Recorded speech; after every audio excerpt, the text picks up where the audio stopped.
Casa del Señor. Le invito a abrir su Biblia, el capítulo 8 de Romanos. Romanos capítulo 8, Romans chapter 8. Vamos a continuar, ya estamos por terminar esta serie de estudios sobre la carta del apóstol Pablo a los romanos. Y hoy vamos a tratar el Romanos capítulo 8 de Romanos. El título de la lección es Si Dios está con nosotros. Si Dios está con nosotros. Romanos capítulo 8. Y le invito a que prestemos atención primeramente al versículo 28. Romans 8, verse 28, versículo 28. Dice la palabra de esta manera. Y sabemos que a los que aman a Dios, todas las cosas les ayudan bien. Esto es, a los que conforme a su propósito son llamados. Una escritura conocida, una escritura que hemos escuchado muchas veces. A los que aman a Dios, todas las cosas les ayudan a bien. Esto es, a los que conforme a su propósito son llamados. Y con esta gran declaración, with this great statement, aquí en el capítulo 8, el apóstol llega al clímax, al punto más alto de la carta a los romanos. El punto más alto. Y nos dice que somos llamados conforme a su propósito. Dios tiene un propósito para nuestra vida. Hay un propósito, existe un propósito en la vida. Lo que parece ser a veces una mezcla de sentidos de acontecimientos históricos que no carece sentido absoluto, dice aquí la palabra que todo tiene propósito. Cada evento, cada suceso, todas las cosas que suceden en nuestra vida tienen un propósito. Everything has a purpose. Todo se está moviendo, a un lugar de un fin deseado. Y ese fin es el tema de esta carta del apóstol a los romanos. De eso se trata.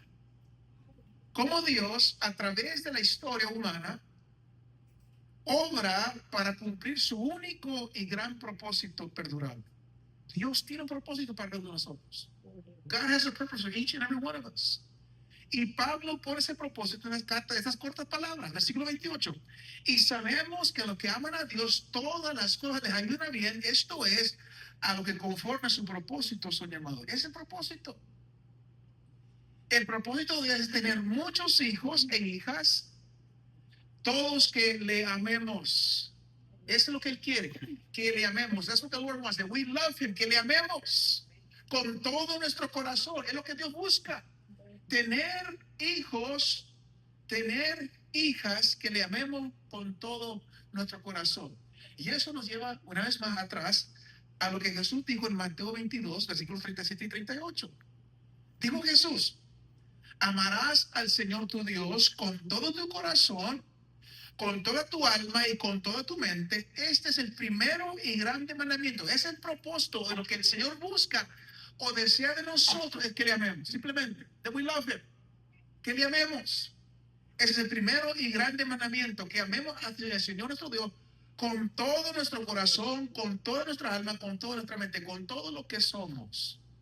Ahora, para lograr eso, Dios creó el mundo, Dios creó el universo entero, Dios pobló a la tierra con una raza humana, como somos nosotros.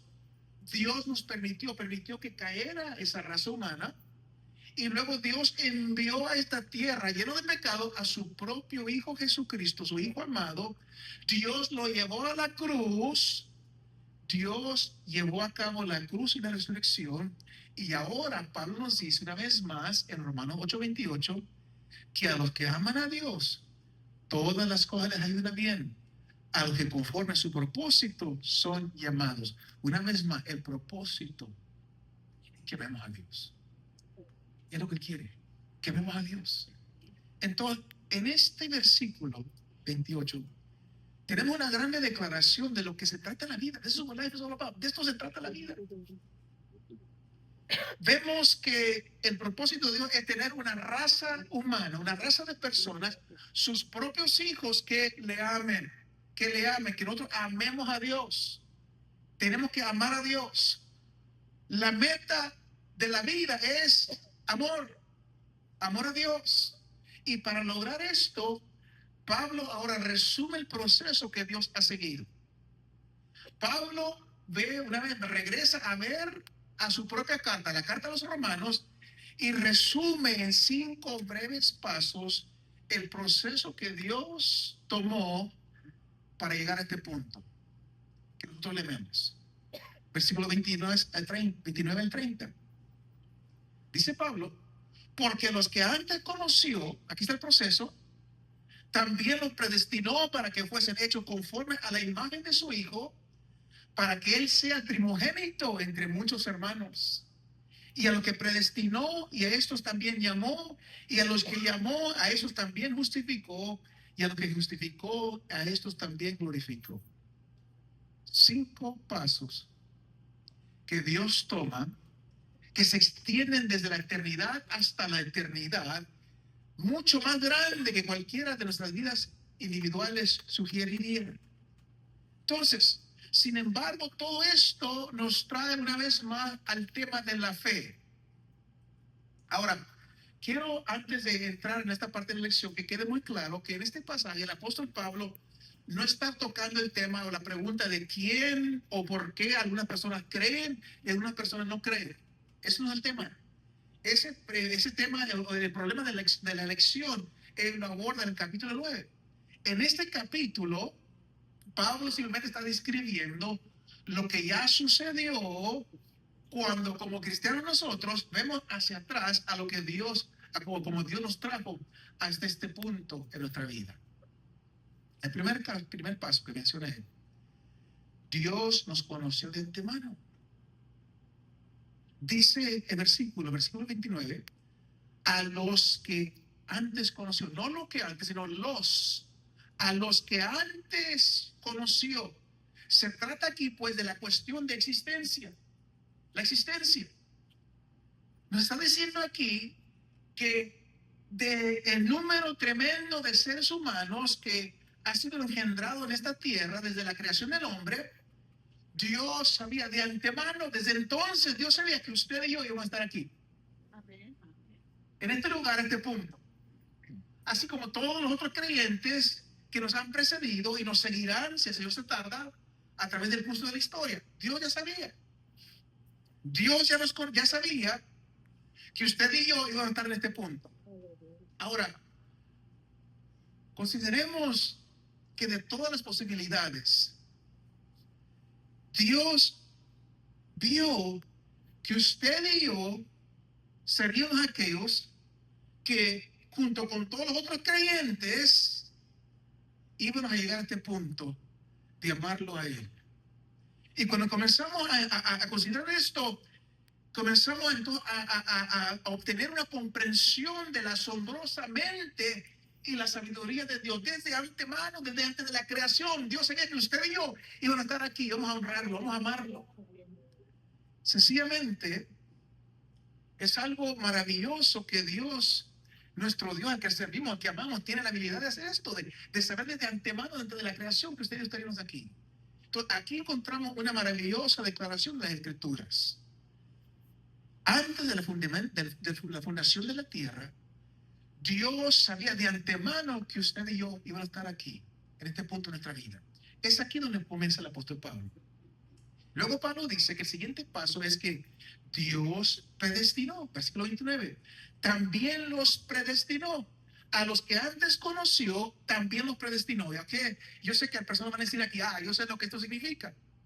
Que Dios dijo, de este grupo, estos van a ir al infierno y estos van a ir al cielo. Y déjeme decirle que la predestinación no tiene absolutamente nada que ver con ir al infierno. Nada. Predestination has nothing to do with going to hell. En la palabra de Dios, la predestinación nunca se relaciona de ninguna manera de esa manera. Pensar que la predestinación en esos términos es completamente antibíblico. La predestinación solamente tiene que ver con los creyentes, solamente se aplica a nosotros. Y simplemente quiere decir que Dios ha seleccionado de antemano la meta hacia la cual guiará a cada uno de nosotros que creemos en Cristo. Esto es lo que significa la predestinación. ¿Cuál es la meta? ¿Cuál es el propósito de Dios? La meta es conformidad al carácter de Cristo. Todo lo que nos sucede a nosotros se enfoca en ese propósito supremo. Y si nosotros entendemos eso, nos ayudará entonces a explicar algunos de los enigmas de nuestra vida, por lo que pasamos. A veces pensamos que el objetivo principal de Dios es nuestra felicidad. La Biblia no dice eso. La Biblia no dice eso. Dios está interesado en nuestra felicidad. Y eventualmente nuestra felicidad está involucrada en todo lo que Él hace, pero esa no es su preocupación principal. La preocupación principal de Dios es nuestro carácter, nuestro carácter. Dios sabe que nosotros por nosotros mismos no podemos desarrollar el carácter que Él quiere en nosotros sin tiempo de dificultad o sin tiempo de lucha o sin tiempo de sufrimiento. Por eso el sufrimiento es una parte inevitable de la vida. Todos hemos sufrido. Cada uno de nosotros hemos sufrido. Y esto nos recuerda, ayuda a recordar que el objetivo principal de Dios no es que seamos felices todo el tiempo. Él no es ese tipo de padre. Más bien su propósito, objetivo principal es que nosotros seamos santos. Que seamos santos y que decir íntegros, completos, enteros. Como fuimos creados para funcionar, para ser como Jesús, semejantes a Jesús. Ahora, Dios está formando muchos caracteres, todos somos diferentes. Dios está formando muchos caracteres, pero una cosa distintiva es que aquel carácter que Él está formando, todos son como o semejante a Jesús. Todos tenemos diferentes personalidades, pero todos tenemos el carácter mismo, básico, fundamental. Todos nosotros somos amorosos. Tenemos diferentes personalidades, pero ¿saben qué? De una manera u otra somos amorosos. De una manera u otra somos bondadosos, somos buenos, somos gentiles, somos sanos, somos serviciales, somos compasivos. Aunque somos personas diferentes, tenemos un carácter básico fundamental que es semejante al carácter de nuestro Señor Jesucristo. Amoroso, bondadoso, gentil, sano, servicial, compasivo. Todas aquellas cosas que marcaron la maravillosa vida de Jesús, que se ha interpretado de mil y una maneras, se demuestra en nuestras vidas humanas. Esa es la maravilla de la gloria de Dios. Y a eso fuimos predestinados, a ser como Cristo. Versículo 29 dice la última parte, para que Él sea el primogénito entre muchos hermanos. Que Él sea el primero entre muchos hermanos. Que seamos nosotros semejantes a Él. Ahora vamos al tercer paso. Y es ese paso que Dios nos llamó. Versículo 30. A los que predestinó a ser como Cristo, también nos llamó. Y es aquí donde nosotros entramos en la acción. This is where we come in. Porque hasta este punto en el pasaje, todo se ha ocupado con la mente y el propósito de Dios, pero ahora de repente nosotros nos vemos involucrados en el panorama. Aquellos a quien Dios conoció y predestinó, ahora los llama. Ahora los llama. El Señor nos conoció de antemano, nos predestinó y ahora nos ha llamado. Ahora, yo no puedo ni comenzar a describir el misterio y la maravilla que está involucrado en esto. Porque esto quiere decir que el Espíritu Santo de alguna manera comienza a obrar en nuestras vidas. Es difícil de explicarlo, describirlo. De una manera misteriosa y maravillosa, el Espíritu Santo comienza a obrar en nuestra vida. Él nos llamó. Puede que estamos alejados de Dios, o que hemos crecido en una familia no cristiana, o que estemos involucrados en una fe totalmente no cristiana, o que podemos provenir de un hogar cristiano. No hace la diferencia. Dios comienza a obrar, a traernos hacia Él. Dios lo hace. No importa nuestro trasfondo, de dónde venimos, Dios comienza a traernos. El Espíritu Santo obrando en nosotros comienza a traernos a Dios. Jesús dijo en Juan 6:65, por eso os he dicho que ninguno puede venir a mí si no le fuere dado por el Padre. Nadie puede venir, dice Jesús, a mí si el Padre no se lo da. Eso es lo que esto significa. El Espíritu Santo comienza a traernos, a seducirnos, a abrir nuestra mente, a crear un interés en nuestro corazón. Ahora, a veces pensamos, es que me estoy haciendo religioso. no es que no estamos convirtiendo religiosos, estamos respondiendo al llamado del Espíritu de Dios en nuestra vida. Amén. Y a veces pensamos que es nuestra decisión. No, estamos inconscientes, es el Espíritu Santo que está obrando. Miren, un perfecto ejemplo de esto, el apóstol Pablo. Dice la palabra que él iba rumbo a Damasco, el camino a Damasco, y una luz brillante brilló alrededor de él y él vio la gloria de Dios y dice que escuchó una voz que le dijo esto. Miren, Hechos de versículo 14. Le dijo la voz: Saulo, Saulo, ¿por qué me persigues? Luego dice así: dura cosa te es dar cosas contra el aguijón. ¿Qué significa eso? Por esa última frase, el Señor Jesús indica que él entendía que Pablo estaba luchando, estaba forcejeando, estaba pateando, estaba tratando de aferrarse a su independencia, pero de una manera estaba siendo arrastrado implacablemente por el Espíritu Santo a un destino del cual él no podía escapar. Dios lo estaba trayendo, el Espíritu Santo estaba orando a él. Pablo no quería, Pablo estaba luchando contra él, pero ¿sabe qué? El Espíritu Santo estaba diciendo: no, tú eres mío. Así el Señor nos ha traído a nosotros. El Espíritu Santo nos ha traído al Señor. We know that, right? Hermano, ustedes tienen que cada vez que estuvo en la cárcel, right? El Espíritu Santo te trajo. Es el Espíritu Santo que comienza a obrar. No sabemos cómo, pero el Espíritu Santo comienza a obrar. Nos atrae a Dios. He brings us to the Lord. Nos trae al Señor. Es lo que sucedió con todos nosotros. Algo nos atrajo al Señor. Algo, y ese algo es alguien. Es el Espíritu Santo. Él obrando en nuestro corazón. Es lo que Pablo está diciendo aquí. Dios nos llamó. God called us. Dios nos llamó. Aquellos que predestinó también los llamó. Nos llamó a nosotros. Y luego dice que aquellos que llamó los justificó. Versículo 30. A los que llamó, a estos también justificó. Todo en esta carta, si usted recuerda, hemos estado viendo acerca de este tema de justificación. Y dijimos que la justificación es simplemente el don de Dios, el regalo de Dios que nos da valor, it gives us value. Aquellos que han sido justificados son valuables ante los ojos de Dios. Hemos sido perdonados, limpiados. Se nos ha dado una nueva posición de ser amados, aceptados, deseados, apreciados por Dios. Esto es justificación. Un don de valor, a value, sin ninguna causa o parte nuestra. No, Dios nos da un regalo. Y luego dice él finalmente que aquello que Dios justificó también lo glorificó. Versículo 30. A los que justificó, a estos también glorificó. Ahora yo quiero que usted note que Pablo escribe como que esto ya sucedió, ya comenzó. La glorificación es lo que Pablo llama en Romanos 8:19 la manifestación de los hijos de Dios. Y qué maravilloso día cuando toda la creación va a llegar a este momento que estamos anticipando, cuando Dios de repente va a abrir el telón de lo que Él está haciendo con la raza humana, y los hijos de Dios vamos a resaltar en la gloria de Dios. Seremos semejantes a Él. Y esto es lo que llamamos en términos teológicos santificación.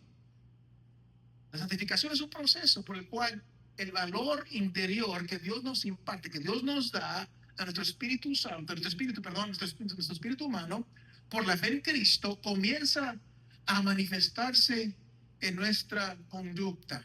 La glorificación es parte de la santificación. Vamos a un día a ser completamente glorificados, pero ahora estamos por un proceso de santificación donde comienza a manifestarse esta glorificación, de la cual está hablando aquí, en nuestra conducta. Comenzamos a cambiar. Después de que venimos de Cristo, que fuimos atraídos y Dios nos llamó, su Santo Espíritu comienza a obrar en nosotros, comienzan a cambiar nuestras actitudes, comienzan a cambiar nuestras acciones, comienzan a cambiar nuestros hábitos. Dejamos de hacer ciertas cosas y comenzamos a hacer otras cosas. Todo nuestro comportamiento es diferente. Nos convertimos más amables, más felices, más saludables. Esto es santificación y es el proceso de glorificación que ya comenzó. Un día seremos completamente glorificados. Un día muy pronto seremos completamente glorificados. Pero ya comenzó el proceso de glorificación. Este proceso del cual dice Pablo que es inevitable. Dios lo comenzó. Es Dios quien lo está haciendo. Y lo que Dios hace lo va a cumplir hasta el día de la revelación de los hijos de Dios. Pablo está diciendo, o está escribiendo aquí, como que ya sucedió. A los que Dios justificó, a ellos también glorificó. ¿Por qué dice de esta manera? Porque nadie se pierde en ese proceso, mis hermanos. Nobody gets lost in the process. Nadie se pierde en el proceso. A los que antes conoció, antes de la fundación del mundo, también los predestinó a ser conformes a la imagen de su Hijo. También nos llamó, y a los que llamó los justificó y también los glorificó. ¿Quién lo hizo? Dios lo hizo. Por eso nadie se pierde en el proceso, porque Dios es responsable de hacer estas cosas, no nosotros. No nosotros, Dios es responsable de hacer todas estas cosas. Ahora, por supuesto, va a involucrar dolor. Este proceso va a involucrar esfuerzo, muerte, lágrimas, disolución, duelo, tristeza, pecado, tropiezos, fracasos, caídas, perdón, todas estas cosas. Pero va a suceder porque lo que Dios se propone hacer en nuestra vida, Él lo hace. No importa lo que cueste, el Señor va a cumplir su propósito en cada uno de nosotros. Y es a este punto donde Pablo llega a una pregunta final. Versículo 31. Dice, después de saber todo esto, que Dios ha hecho por nosotros 5 pasos en el proceso, pregunta al apóstol, ¿qué diremos a esto? ¿Qué podemos decir? Después de ver todo lo que Dios ha hecho por nosotros, que desde antes de la creación ya nos escogió para llegar a este momento, ¿qué podemos decir? Nos llamó, nos predestinó, nos escogió desde antes de que naciéramos para que nosotros llegáramos a este momento. ¿Qué podemos decir a esto? Lo único que podemos decir es, Señor, gracias. Gracias, Señor. Gracias, tú eres grande, eres maravilloso. Y dice Pablo que la respuesta del corazón es, Padre, te amo. Señor, te amo. Señor, te amo. I love you for what you've done in my life. Te amo por lo que has hecho en mi vida. Te amo. Gracias por llamarme. Gracias por escogerme. Gracias por elegirme. Gracias, Señor. Te amo. ¿Y saben qué? Es lo que Dios quiere. Eso es lo que Dios busca. That's what God is after. Él quiere nuestro amor. Es lo que Dios quiere de nosotros, nuestro amor. Lo que Él requiere o quiere de nosotros es nuestro amor. Un amor sin coerción, un amor sin imposición. A pesar de las presiones, a pesar de los problemas, a pesar de las angustias, pase lo que pase, que nosotros le amemos a Él por quien Él es. Es lo que Él desea. Ahora, el resto de esta carta es una descripción muy hermosa de cómo amar a Dios. Si usted quiere saber cómo amar a Dios, el apóstol nos dice exactamente cómo amemos a Dios. La naturaleza del amor hacia Dios se nos presenta en 3 preguntas que el apóstol hace en esta última sección. La primera la encontramos en el versículo 31, donde escribe el apóstol, si Dios es por nosotros, la pregunta, ¿quién contra nosotros? ¿Quién contra nosotros? Si entendemos todo lo que Dios ha hecho por nosotros, nuestra primera respuesta a la de amor es decirnos a nosotros mismos, si Dios está conmigo, ¿quién estará contra mí? Entonces, la primera manera que nosotros amamos a Dios, lo amamos cuando reflexionamos sobre las implicaciones de su compromiso salvador para con nosotros. Al momento que usted piensa y se dice a sí mismo, si Dios ha hecho esto y Dios está conmigo, entonces ¿qué debe ser? Entonces esto debe ser la verdad. Y nos regocijamos, estamos amando a Dios cuando entendemos estas palabras. Si Dios está conmigo, si Dios es por nosotros, ¿quién contra mí? Cuando nosotros reflexionamos, entendemos estas palabras y nos regocijamos en ellas, estamos amando a Dios. Estamos respondiendo como Él quiere que respondamos a su amor por nosotros. Ahora, ¿cuál es el efecto de esta realización? es claro de este pasaje que es la eliminación del temor o el miedo. Se pregunta, si Dios es por nosotros, ¿quién puede estar contra nosotros? Todo temor de una oposición exitosa está removida. Y no es que no haya oposición, porque el enemigo siempre va a estar ahí. Siempre va a haber oposición. Pero lo que Pablo le está diciendo es que si Dios está con nosotros, ¿qué más da? ¿Qué más da? Si Dios está es por nosotros, ¿quién puede estar contra nosotros? Una persona que entendió estas palabras mucho antes fue David. Y él escribe en el Salmo 27, versículo 1. Jehová es mi luz y mi salvación. ¿De quién temeré? Jehová es la fortaleza de mi vida. ¿De quién he de temorizarme? ¿Quién puede estar contra mí? Cuando nosotros entendemos estas palabras, entendemos y todos amando a Dios como Él quiere que nosotros le amemos. ¿Quién puede contra nosotros? Jehová es mi luz, mi salvación. Jehová es la fortaleza de mi vida. ¿Quién puede estar contra mí? Eso debemos estar nosotros diciendo cuando viene el problema, cuando viene la dificultad, cuando viene la oposición. If God is for me, who can be against me? Si Dios está por mí, ¿quién puede estar contra mí? Así es como vamos primeramente a Dios, reconociendo que Dios está por nosotros y nadie puede estar contra nosotros. Ahora, no solamente nuestro creer en el amor de Dios por nosotros remueve el temor de la oposición, pero dice el versículo 32 también que elimina nuestro temor a la necesidad. Versículo 32.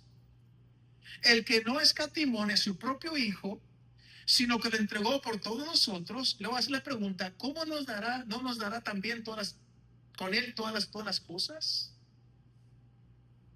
Aquel que ya dio lo mejor, aquel que dio lo más grande, lo más querido, lo más precioso para él, y nos lo dio cuando éramos pecadores, cuando éramos enemigos de él, cuando estábamos indefensos, ¿no nos dará también algunas cosas pequeñas, triviales, insignificantes que necesitamos? Si Dios ya nos dio aún su propio hijo, ¿piensa usted que realmente que Dios va a negar algo más que necesitamos? Y el argumento de Pablo es, por supuesto que no, por supuesto que no. Entonces podemos decir una vez como es como el salmista David en el Salmo 23, Jehová es mi pastor y porque Jehová es mi pastor nada me faltará. Se remueve una vez más el temor de la necesidad. Mientras Jehová sea nuestro pastor, nada nos falta. Entonces, la primera señal que amamos a Dios es que se remueve el temor, el miedo. Comenzamos a enfrentar nuestra carencia, enfrentar nuestros enemigos y decir, si Dios es por nosotros, si es por mí, ¿quién puede estar contra mí? Así amamos a Dios, primeramente.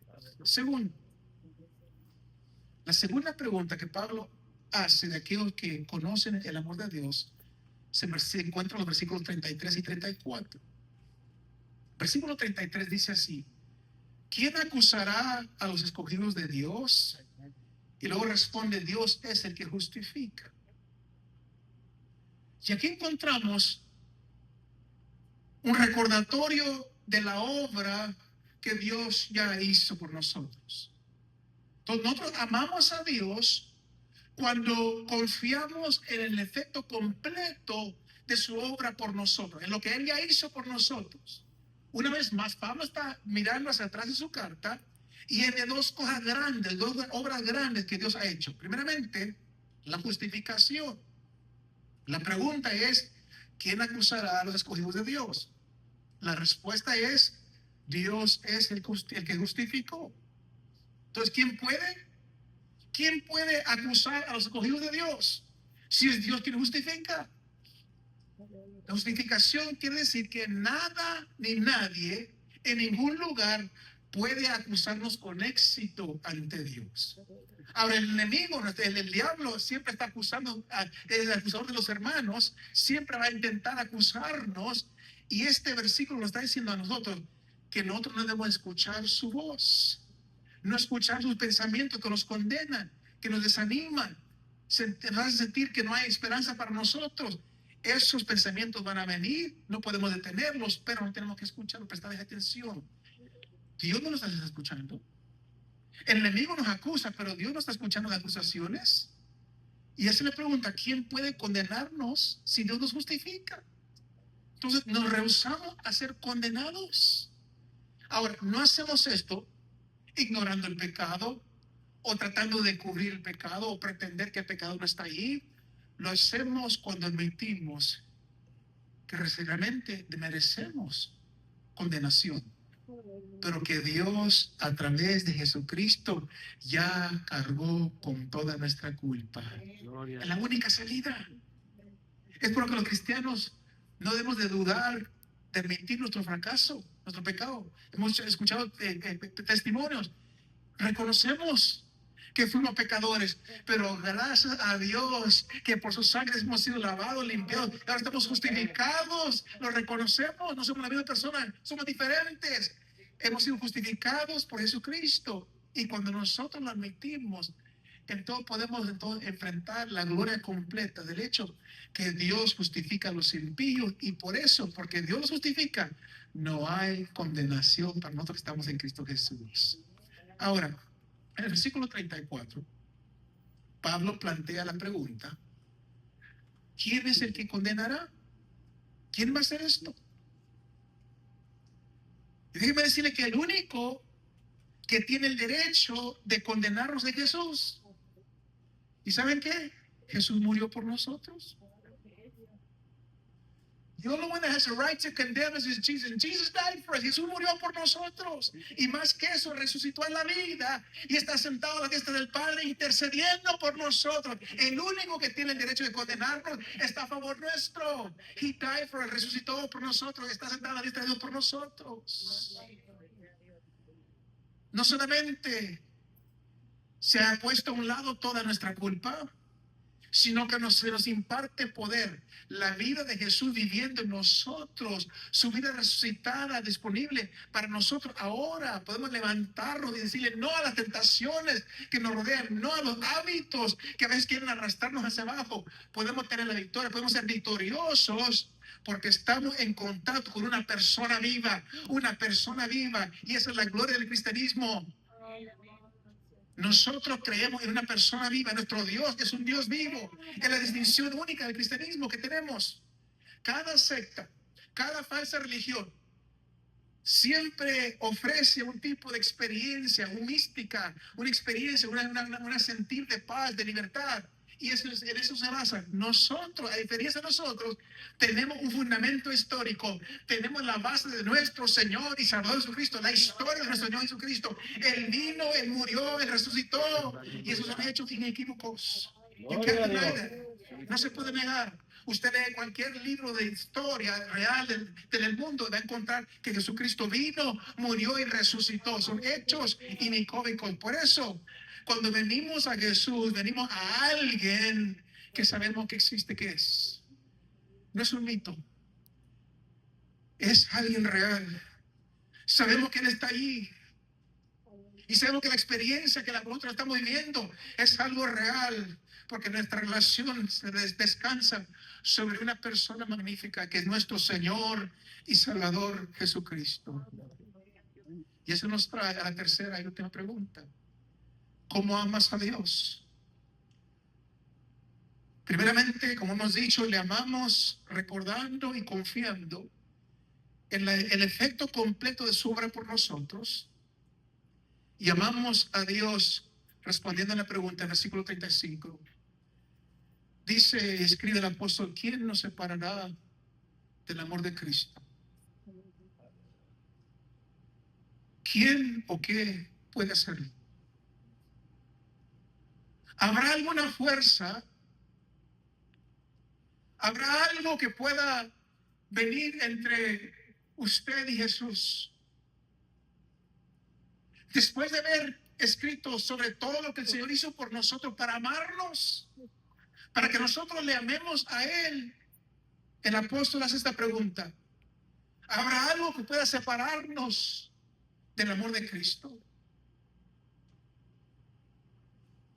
¿Quién puede apartarnos de Cristo una vez que venimos plenamente a Él? Y dice Pablo, vamos a ver las posibilidades. Vamos a ver las posibilidades. Primeramente, ¿podrán los problemas, los peligros de la vida separarnos del amor de Cristo? Versículo 35-36. Hace la pregunta: ¿tribulación o angustia o persecución o hambre, desnudez o peligro o espada? Como está escrito, por causa de ti somos muertos todo el tiempo, somos contados como ovejas de matadero. Aquí está describiendo la vida en su peor momento. Y pregunta: ¿podrán estos momentos peores de la vida, podrán separarnos del amor de Cristo?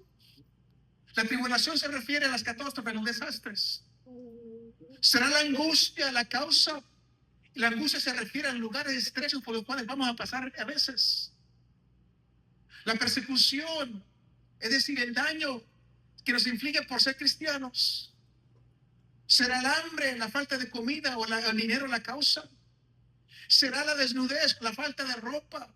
¿Será el peligro o la amenaza de nuestras vidas? ¿Será la espada, la guerra, el motín, el levantamiento? ¿Habrá algo de esto que pueda separarnos del amor de Cristo? No, dice Pablo, somos super conquistadores. Versículo 37. Antes todas estas cosas, somos más que vencedores por medio de aquel que nos amó. Venga lo que venga, somos más que vencedores, somos super conquistadores por medio de aquel que nos amó. ¿Por qué? Porque cuando vienen esas cosas, en vez de dividirnos de Cristo, nos acerca más al Señor. Nos aferramos más al Señor. Es verdad que estas cosas a veces nos asustan, nos dan miedo, pero corremos al Señor y por eso nunca seremos derrotados. Somos más que vencedores, porque siempre vamos a acudir a nuestro Señor que nos ama y siempre nos va a amar. Pero le va a hacer la pregunta: ¿pero qué de las fuerzas sobrenaturales? ¿Qué de las personas? ¿Qué de los demonios? ¿Qué de las fuerzas extrañas? Versículos 38 y 39. Por lo cual estoy seguro de que ni la muerte, ni la vida, ni ángeles, ni principados, ni potestades, ni lo presente, ni lo porvenir, ni lo alto, ni lo profundo, ni ninguna cosa creada nos podrá separar del amor de Dios que es en Cristo Jesús, Señor nuestro. No queda nada, there's nothing left. Ahí está la lista completa, todo está ahí: demonios, poderes oscuros, magia negra, ángeles, verdades de error, muerte y vida. Todo en esta vida, una otra creación. Nada puede separarnos del amor de Cristo para nosotros. Pablo toma todo y dice que nada, ningún ser, ninguna fuerza es capaz de separarnos del amor de Cristo, nuestro Señor. Entonces nosotros amamos a Dios cuando decimos: si Dios es por nosotros, ¿quién contra nosotros? Amamos a Dios por lo que Él ha hecho por nosotros, por la naturaleza de ese compromiso. Es que Él nos ama a nosotros y nada nos puede separar de eso. Nada nos puede separar del amor de Dios que es en Cristo Jesús. Y es aquí donde Pablo llega al punto más alto, al clímax de esta carta. No puede ir más allá. Llegó a lo más alto, a lo más alto de la carta. Ya no puede ir más allá. Y tampoco nosotros podemos ir más allá. Por eso quiero terminar esta mañana donde el versículo 18 de Romanos 8, Pablo nos recuerda que las aflicciones del tiempo presente no son comparables con la gloria venidera que en nosotros se ha de manifestarse.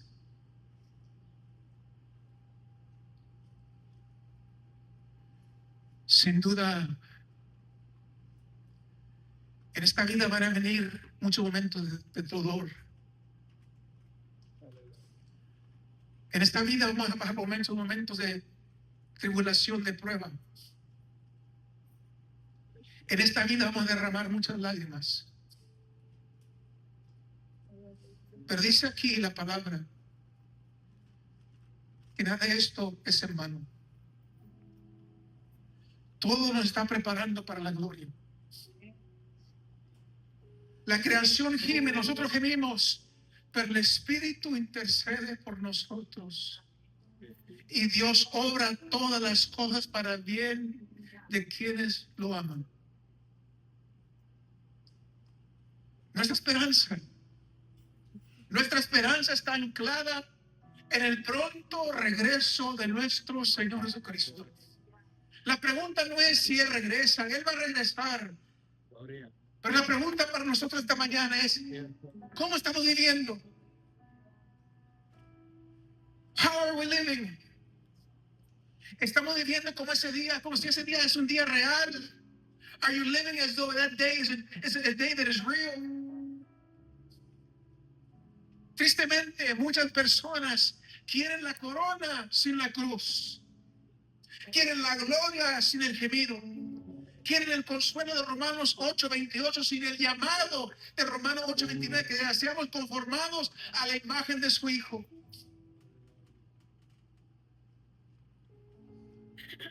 Pues yo le pregunto esta mañana, ¿está viviendo usted para las comodidades pasajeras de este mundo? ¿O se está esforzando para alcanzar la gloria que se revelará un día muy pronto cuando Jesucristo regrese por nosotros? Cuando Cristo aparezca, la creación va a dejar de gemir. Cuando Cristo aparezca, el pecado será silenciado. Cuando Cristo aparezca, la muerte será absorbida. Dice la palabra que todo ojo le verá. Pero la pregunta es, ¿te encontrarás tú en Él? ¿Te encontrarás en Él o te aferrarás a este mundo pasajero?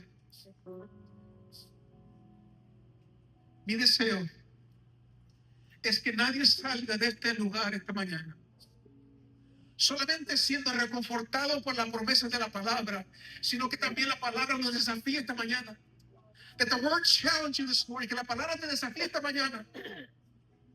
Porque el Espíritu nos está llamando a dar muerte al pecado, a caminar en santidad, a soportar el sufrimiento con esperanza, a levantar nuestros ojos a los cielos, de donde nuestro Redentor muy pronto viene por nosotros. If the word does not challenge you, there's something wrong. Let me tell you, si la palabra no te está desafiando esta mañana, hay algo mal en tu vida. Por favor, presta atención. Si la palabra no te está llegando, hay algo malo en tu corazón, hay algo malo en tu vida espiritual. Esta mañana Dios está desafiando a cada uno de nosotros, comenzando conmigo. La palabra tiene que llegarnos, tiene que impactarnos. Si la palabra no te impacta, algo mal está en tu vida espiritual. Por favor, pide perdón y arregla tu cuenta con Cristo antes que sea demasiado tarde. Cristo regresa pronto y en aquel día no habrá terreno neutral, solamente aquellos que le pertenecen a Él y aquellos que no le pertenecen. You have to choose what side you're on. Tú escoges a cuál lado vas a estar. Si le perteneces a Él o no le perteneces a Él. Yo te animo a que vivas hoy como si aquel día que el Señor regrese fuese hoy. Porque sabes que tal vez pueda ser. Tal vez que este día es el día que el Señor escogió para venir por su iglesia. Y si no estás preparado, te vas a quedar. Simple as that. Let the word challenge you this morning, que la palabra te desafía esta mañana a arreglar tu vida espiritual, tu cuenta con el Señor, porque Cristo regresa pronto. Iglesia Maranata, prepárate. Cristo regresa pronto. Cristo regresa pronto. Viene por una iglesia sin mancha, sin arruga. Cristo regresa pronto. Prepárate, prepárate. Cristo regresa pronto. Inclina su rostro.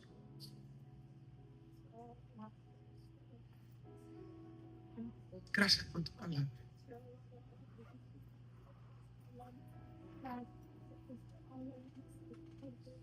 El apóstol ha llegado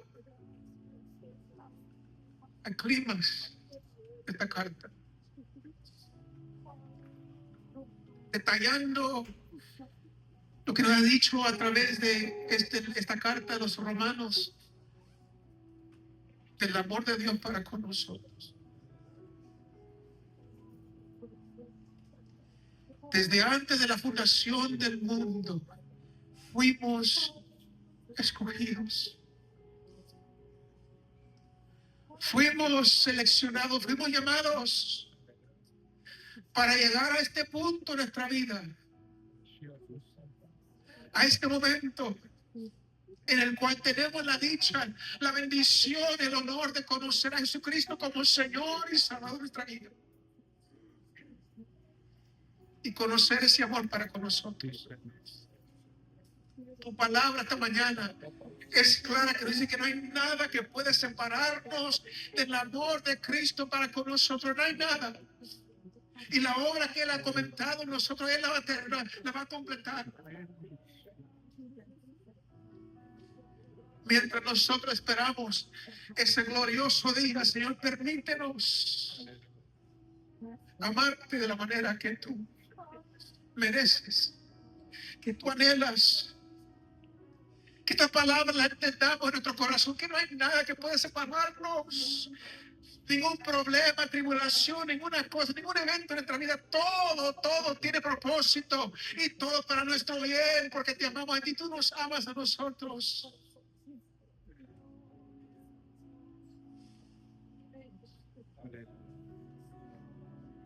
Es verdad que esta vida está llena de sinsabores, tristezas, momentos difíciles.